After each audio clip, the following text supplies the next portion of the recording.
Mimi niseme kwa Wakenya, farasi ni ngapi?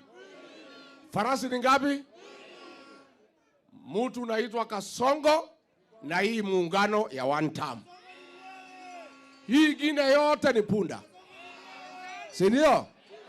Na sisi tunajua Kasongo halali anatafuta watu wengine wanaitwa third force ati wakuje hapo haribu kura yetu. Mimi nataka nitaharishe viongozi, wewe kama hutakuwa kwa hii muungano hii ya one term, utapotea huko. Farasi ni wangapi? Farasi ni wangapi? Na Wakenya wameamua, mtu yeyote ambaye anataka kuwa rais ya Kenya, ambaye hatakuwa kwa hii muungano ya Kenya, yeye atapotea.